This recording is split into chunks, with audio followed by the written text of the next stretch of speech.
ये वीडियो मैं उन लोगों के लिए बना रहा हूँ जो सेल्फ स्टडी करते हैं, घर बैठ के स्टडी करते हैं और चाहते हैं गेट का एग्जाम क्लियर करना और चाहते हैं आईआईटी में एडमिशन लेना।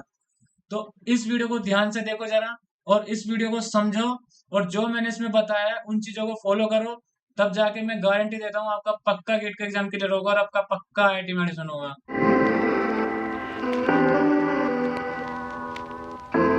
क्या आप भी गेट का एग्जाम फर्स्ट अटेम्प्ट में क्लियर करना चाहते हो? तो आइए मैं आपको बताता हूँ कैसे आपको गेट का एग्जाम फर्स्ट अटेम्प्ट में क्लियर करना है। Hello friend, I am Varun IITian and इस वीडियो में हम डिस्कस करने वाले हैं गेट एग्जाम के बारे में, जो कि गेट 2025 आने वाला है। तो पहले मैं आपको बता दूं कि यदि आप गेट के एग्जाम की प्रिपरेशन कर रहे हैं तो देखो भैया, थोड़ा सीरियस होके करना। ये एग्जाम एक साल में एक ही बार होता है। इस वीडियो में मैं खासकर सिविल इंजीनियरिंग के बारे में डिस्कस करने वाला हूँ, बिकॉज क्योंकि I am a civil engineer. या I am a civil engineer and I am a structural engineer. Okay, so हम डिस्कस करेंगे सिविल इंजीनियरिंग के बारे में। यदि आप और ब्रांच के स्टूडेंट हो तो आप इन कंसेप्ट को फॉलो कर सकते हो। यदि आप इन कंसेप्ट को फॉलो करते हो तो ऑब्वियसली आपका गेट का एग्जाम क्लियर हो जाएगा। देखो भाई, यदि आपको गेट का एग्जाम क्लियर करना है तो थोड़ा बहुत तो पढ़ना पड़ेगा। ऐसा तो है नहीं कि वो गेट का एग्जाम कोई हलवा तो है नहीं जो आपको फ्री में मिल जाएगा। तो पढ़ना तो पड़ेगा, पहली बात ये। अब दूसरी बात ये है कि क्या पढ़ना है। ठीक है, तो आपको क्या पढ़ना है। देखो, यदि मैं अपनी ही बात करूँ तो मैंने सेल्फ स्टडी की थी। मैंने आज तक कहीं पे कोचिंग नहीं लिया है गेट के एग्जाम के लिए, बट मैंने 2 गेट के एग्जाम क्लियर किए थे। मेरा फर्स्ट एग्जाम जो क्लियर हुआ था, मेरे इसमें स्कोर जो था काफी कम था, ज्यादा नहीं था। तो मेरा तब भी वैसे आईआईटी में एडमिशन हो सकता था, बट मैंने फिर भी सेकंड अटेम्प्ट भी दिया और सेकंड अटेम्प्ट के बाद मैंने आईआईटी जम्मू में एडमिशन लिया। बट आईआईटी जम्मू में ही मेरे पास ऑफर नहीं आया था, मेरे पास खड़गपुर से 2 ऑफर आए थे and last at the last moment मेरे पास आईआईटी बॉम्बे से भी ऑफर आया था। You can check my video. Actually already मैंने अपना जिस टाइम में, उस टाइम काफी ज्यादा डिप्रेस था कि मेरे को, मैंने क्या करना है, मेरे को बॉम्बे जाना है, मेरे को जम्मू जाना है, क्या था। तो उसके ऊपर मैंने वीडियो बनाई है, अपने पूरा डिप्रेशन को मैंने यूट्यूब पे निकाल मारा था। तो अब हम बात करते हैं कि एक्चुअली मैंने 2 बार गेट का एग्जाम कैसे क्लियर किया, वो भी बगैर किसी की हेल्प के, सेल्फ स्टडी करके। देखो, सबसे पहले गेट के एग्जाम के लिए, क्रैक करने के लिए आपको चाहिए मोटिवेशन। अब वो मोटिवेशन कहाँ से आता है? वो मोटिवेशन आता है कि आपके सपनों से, कि आप अपनी लाइफ में करना क्या चाहते हैं, क्या करना चाहते हैं भाई। थोड़ा ध्यान दो, ठीक है। जैसे सपोज करो आपने डिसाइड किया कि यार मेरे को एक छोटी मोटी जगह नहीं जाना है, मेरे को आईआईटी में एडमिशन लेना था बीटेक में और मैं नहीं ले पाया हूँ, बट अब मैं आईआईटी में जाना चाहता हूँ। मैं आईआईटी की लाइफ एंजॉय करना चाहता हूँ। मैं देखना चाहता हूँ एक्चुअली आईआईटी में किस तरह के स्टूडेंट होते हैं, आखिर वहाँ पे रिसर्च कैसे होती है और क्यों दुनिया आईआईटी में जाने के लिए पागल है। ये भी एक तरह का मोटिवेशन है, इसको अपने अंदर थोड़ा क्रिएट कीजिए। एंड दूसरा मोटिवेशन ये है कि हाँ, यदि मेरे गेट के स्कोर में अच्छे मार्क्स आएंगे तो मेरे को पीएसयू में जॉब मिलेगी, और जब मेरे को पीएसयू में जॉब मिलेगी तो ओ अच्छा, गवर्नमेंट जॉब और साथ में पैसा भी, पैसा ज्यादा है, सैलरी ज्यादा है, और आपका क्या कहते हैं, अलाउंस भी काफी ज्यादा है, और तुम्हारा क्या कहते हैं, और जॉब प्रोफाइल भी काफी ज्यादा अच्छी है। तो व्हाई नॉट, क्यों नहीं आप पीएसयू में जाना चाहोगे। सबसे पहले मैंने खुद को मोटिवेट किया और मैंने एक जगह कंसंट्रेशन किया। कंसंट्रेट करने के लिए मैंने क्या किया, अपने यार दोस्तों से सभी से कांटेक्ट कम किए, सभी से बोलना कम किया, अपने काम पे फोकस किया और अपना एक टाइम टेबल बनाया पढ़ने का। एक्चुअली मैंने डिसाइड किया कि मैं एक दिन में इतना घंटा पढ़ूंगा, चाहे मैं कुछ भी पढूं। I will read read read. Okay, so मैंने डिसाइड किया कि मैं एक दिन में 8 घंटे पढ़ूंगा।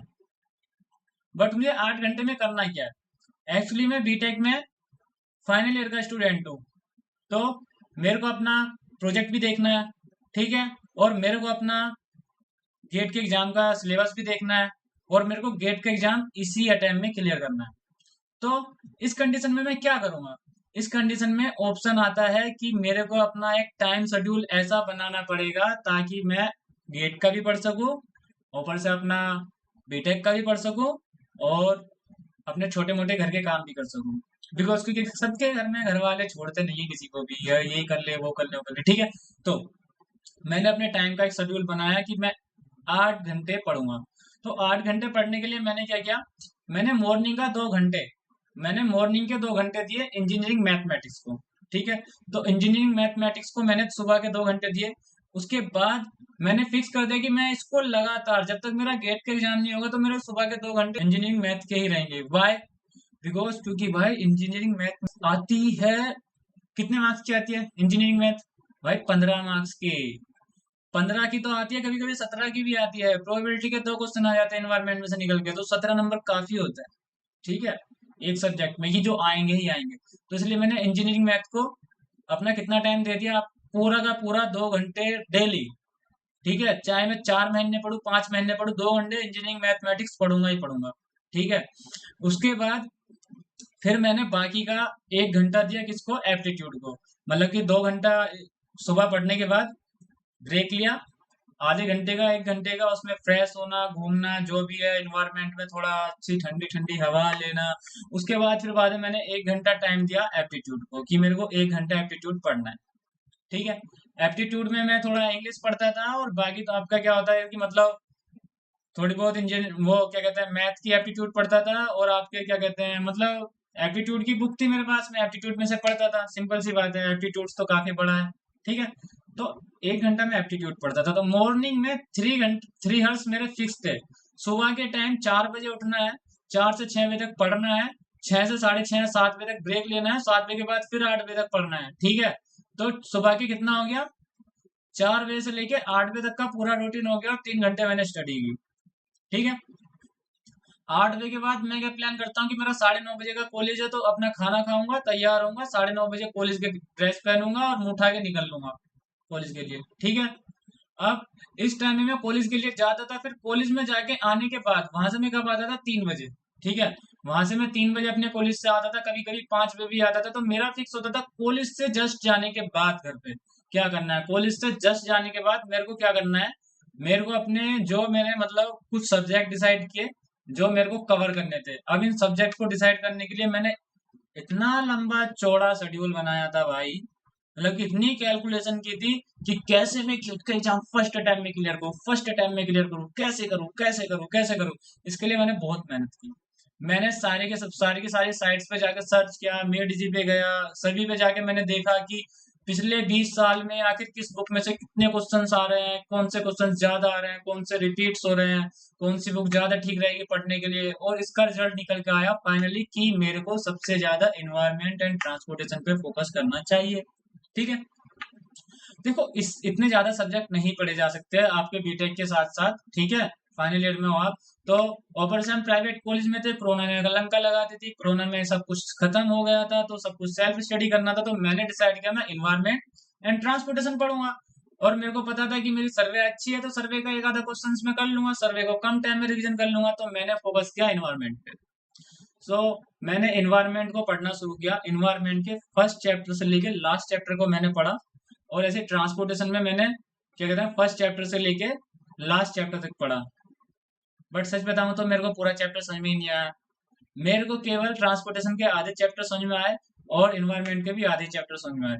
ठीक है, लास्ट वाले चैप्टर ये आपका सॉलिड वेस्ट मैनेजमेंट वगैरह ये सब आधे दिमाग से इधर को गए, आधे इधर को गए। ठीक है, एंड ट्रांसपोर्टेशन के आपके ये एयरपोर्ट वगैरह के इसके भी आधे इधर को गए इधर को गए। बाकी जो ट्रांसपोर्टेशन का मेन था, सिग्नल्स वाला भी समझ में नहीं आया था पहले टाइम में, वो भी आधा इधर को गया आधा इधर को गया। बट कुछ क्वेश्चन जो रिपीट हो रहे थे उनकी प्रैक्टिस करके मैंने अच्छे से प्रैक्टिस कर ली थी। अफसोस कि वो क्वेश्चंस गेट में नहीं आए थे। तो ऐसा हुआ था। बट मैंने क्या किया फिर, मैंने उसी टाइम में इन्वायरमेंट पढ़ा, ट्रांसपोर्टेशन पढ़ा, और मैं डेली पुलिस से आने के बाद 2 घंटे इन्वायरमेंट पढ़ता था। मैं मतलब ऐसे नहीं करता था कि मतलब कभी 2 घंटे पढ़ता था तो कभी 3 घंटे पढ़ता था, मतलब कम से कम 2 घंटे तो पढ़ता था। और मेरा ना 3 घंटे एवरेज होता था, और मैक्सिमम 4 घंटे होता था एक सब्जेक्ट को पढ़ना कॉलेज के बाद।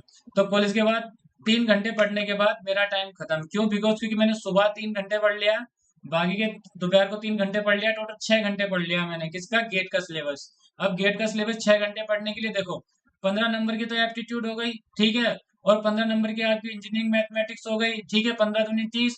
बाकी आपकी 12-13 नंबर की आपकी क्या आ जाती है, एनवायरमेंट आ जाती है। और आपकी 12-13 नंबर की ट्रांसपोर्टेशन आ जाती है। तो 12 ये 25 हो गए टोटल, 25 ये हो गए, 30 ये हो गए, टोटल कितने हो गए बताओ? भाई 55 हो गए। मतलब कि 55 मार्क्स की प्रिपरेशन करके चल रहा था मैं। बस 6 घंटे डेली स्टडी करके, तो 6 घंटे डेली स्टडी करके मैंने 55 मार्क्स को टारगेट किया। और 55 मार्क्स को टारगेट करने के साथ जो बाकी छोटे मोटे सब्जेक्ट में आते हैं, जैसे ट्रांसपोर्टेशन के साथ साथ आपको, जैसे कि आरसीसी होगी, स्टील होगी, और आपका तुम्हारा जियो टेक्निकल हो गए, इसके भी कुछ क्वेश्चन तुमसे बन जाते हैं। ठीक है, तो इतना मैंने टारगेट किया, और इसी को मैंने टारगेट किया, फॉलो किया इनको 4 मंथ तक। ठीक है, यदि आपको इसमें कोई तीसरा सब्जेक्ट ऐड करना है तो आप जियो टेक्निकल ऐड कर सकते हो। ठीक है, इन्हों को मैंने कितने मंथ तक, 4 से 5 मंथ तक मैंने फॉलो किया, जब तक मेरा गेट का एग्जाम नहीं हुआ। बट इसी के साथ साथ क्या हुआ, मैंने अपना कॉलेज को टाइम में सही से दे नहीं पाया। कॉलेज का जो सिलेबस होता था पढ़ाते थे, वो घर में पढ़ नहीं पाता था। बाकी 1-2 घंटा पढ़ता था, वो भी क्वांटम आते हैं आए AKTU के, तो उनमें से पढ़ लेता था। तो मैं 2 घंटे, बाकी 2 या 2.5 घंटे अपना उसका पढ़ता था, किसका, बीटेक का। तो मेरा 8 घंटे फिक्स था, 2 घंटे बीटेक का हो गया, 6 घंटे गेट की स्टडी हो गई। तो इस तरह मैंने 8 घंटे अपने डिसाइड किए थे, जिन्होंने पढ़ता था और जिनमें मैं साथ में कॉलेज भी जाता था। तो तब जाके मेरा लास्ट में जाके, तब मैं अकेला बंदा था मेरे बैच में जिसका गेट का एग्जाम क्लियर हुआ था। ठीक है, तो मैंने गेट का एग्जाम क्वालिफाई कर लिया है। बट उसके बाद मैंने डिसाइड किया कि नहीं, मैं अब की बार और अच्छे से मेहनत करूंगा और अच्छे स्कोर लेके आऊंगा। ठीक है, तो वो सेकंड फेज हो गया। बट फर्स्ट फेज का जो मेरा टारगेट था, यही टारगेट था कि मैंने 55 मार्क्स का टारगेट किया। 55 मार्क्स का टारगेट करने के बाद मैंने गेट का एग्जाम क्लियर किया। तो यही फंडा है, आपको पहले अपना टाइम शेड्यूल बनाना पड़ेगा कि आपको किस टाइम कितना पढ़ना है। ठीक है, फिर आपको डिसाइड करना पड़ेगा कि आपको कौन से सब्जेक्ट पढ़ने हैं, तब जाके आपका गेट का एग्जाम क्लियर होगा। और सिंपल सी बात बता रहा हूँ, यदि आपका 30 30 या 35 या 40 मार्क्स भी आ जाते हैं ना, तो भी आपको आईआईटी मिल जाएगी। समझे, तभी आपको आईआईटी आराम से मिल जाएगी। बिकॉज क्योंकि आईआईटी में आज के टाइम में बहुत सीट्स हैं, ऐसा नहीं है कि आईआईटी में सीट्स अवेलेबल नहीं है। हो सकता है कि आपको अपनी पसंद की ब्रांच ना मिले, बट हाँ, बहुत सारी ब्रांच है जिन्होंने गिर पड़ के, जिनका बिल्कुल ही कम से कम स्कोर होता है ना, उनका भी एडमिशन हो जाता है। मैं आपको बताऊं तो ऐसा नहीं है, एडमिशन आपका हो जाएगा आईआईटी में। बट हाँ, आपको कम से कम 6 घंटे देने पड़ेंगे, इसी तरह से जिस तरह मैं 6 घंटे देता था।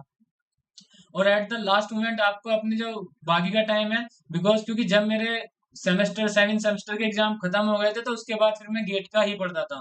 एक महीने जनवरी जनवरी मैंने फिर गेट की ही स्टडी की, 8 घंटे 9 घंटे जो भी है, तो वही आपको शेड्यूल फॉलो करना है। ठीक है, आपको सब्जेक्ट टारगेट करने हैं, कौन कौन से सब्जेक्ट आपके सबसे ज्यादा रिपीट हो रहे हैं। देखो, गेट के एग्जाम में यदि आप सिविल इंजीनियर हो, तो आपका क्या है, आपका जियो टेक्निकल हो गया, इन्वायरमेंट हो गया, एंड ट्रांसपोर्टेशन हो गया। ये मेन सब्जेक्ट हो जाते हैं जो आपके सबसे ज्यादा रिपीट, जिनके क्वेश्चन सबसे ज्यादा रिपीट होते हैं। ठीक है, यदि आप सर्वे पढ़ रहे हो, तो सर्वे का केवल 1 या 2 क्वेश्चन ही आते हैं। ठीक है, वो कभी ज्यादा नहीं आते। और यदि आप बाकी के जितने भी आपके स्ट्रक्चर से रिलेटेड सब्जेक्ट हैं, यदि आपकी उन पे कमांड है ना, तो वो टोटल सब्जेक्ट मिला के 25 से 30 मार्क्स के आते हैं। बट वो डिपेंड करता है कि आपके सभी पे कमांड होनी चाहिए, जैसे कि स्टील स्ट्रक्चर भी आना चाहिए आपको, है नहीं, और आरसीसी स्ट्रक्चर भी आना चाहिए आपको, सोम भी आना चाहिए आपको। ठीक है, और आपका स्ट्रक्चर एनालिसिस भी आना चाहिए आपको। ठीक है, तो ये सब आपको चारों पांचों, और आपका साथ में बिल्डिंग मटेरियल भी आना चाहिए आपको, BCME, building material and construction management, वो भी आना चाहिए। ये 5 सब्जेक्ट करने के बाद आपके 25 मार्क्स बढ़ेंगे। तो उससे अच्छा आप क्या है कि आप ट्रांसपोर्टेशन करो, इन्वायरमेंट करो, और आपका जियो टेक्निकल करो, 3 सब्जेक्ट करो। आपके आसानी से गेट में आसानी से क्लियर कर लोगे आप, यदि आप इन 3 सब्जेक्ट को टारगेट करोगे। बट यदि आपकी एक बेसिक नॉलेज है, यदि आप ज्यादा नहीं पढ़ सकते, तो मैं बताऊं ना, आप केवल ट्रांसपोर्टेशन को भी टारगेट करोगे है ना, और जियो टेक्निकल के भी कुछ क्वेश्चन टारगेट करोगे, तो भी आपका क्लियर हो जाएगा। या फिर आप इन्वायरमेंट और ट्रांसपोर्टेशन को 2 सब्जेक्ट को टारगेट करोगे ना, और उसके बाद अपना इंजीनियरिंग मैथमेटिक्स को भी टारगेट करोगे, तो भी आपका गेट का एग्जाम क्लियर हो जाएगा। गेट का एग्जाम क्लियर करना कोई बड़ी बात नहीं है, आपको 30 मार्क्स ही लाने होते हैं बस। और 30 मार्क्स तुम आराम से ला सकते हो, यदि आपको पता है। जो क्वेश्चंस पिछले 2 साल में रिपीट हुए हैं, उनमें से किसी क्वेश्चंस को मत छोड़ो। समझे, और पिछले 4 साल के जितने भी सबसे पहले तो अपने 5 4 साल के पुराने जितने भी प्रीवियस सेट है, पेपर सेट है, उन सबको लगाओ, पिछले 4 साल के। जो 4 साल के हैं ना, उन्हीं से एडवांस क्वेश्चन बन के आते हैं। गेट का फंडा होता है, कम से कम 50% पेपर वो रिपीट कर देते हैं। रिपीट अक्सर रिपीट करते हैं, हमेशा रिपीट होगा भाई। 40% पेपर आपको ऐसा जरूर मिलेगा जो पहले, जिसके बेस पे क्वेश्चन आ चुके होंगे। और 40 में से केवल 30 to 40% पेपर ऐसा, वो 20-25% पेपर ऐसा होता है जो वो नए क्वेश्चन ऐड करते हैं। ठीक है, एंड और जो बाकी पेपर होता है वो बस आपका थ्योरी से रिलेटेड होता है, और बाकी जो न्यूमेरिकल है वो 40% वो रिपीट होते हैं। ठीक है, तो इतना आसान है गेट का एग्जाम क्लियर करना। तो क्यों बेकार की स्ट्रेस लेना, क्यों बेकार की टेंशन लेनी। ये वीडियो मैं उन लोगों के लिए बना रहा हूँ जो सेल्फ स्टडी करते हैं, घर बैठ के स्टडी करते हैं और चाहते हैं गेट का एग्जाम क्लियर करना और चाहते हैं आईआईटी मेडिसिन लेना। तो इस वीडियो को ध्यान से देखो जरा, और इस वीडियो को समझो, और जो मैंने इसमें बताया है उन चीजों को फॉलो करो। तब जाके मैं गारंटी देता हूँ आपका पक्का गेट का एग्जाम क्लियर होगा और आपका पक्का आईआईटी मेडिसिन होगा। ओके, तो congratulation and best of luck. अच्छे से पढ़ाई करो, अच्छे से मेहनत करो। Bye bye. Thank you for watching my video. Okay.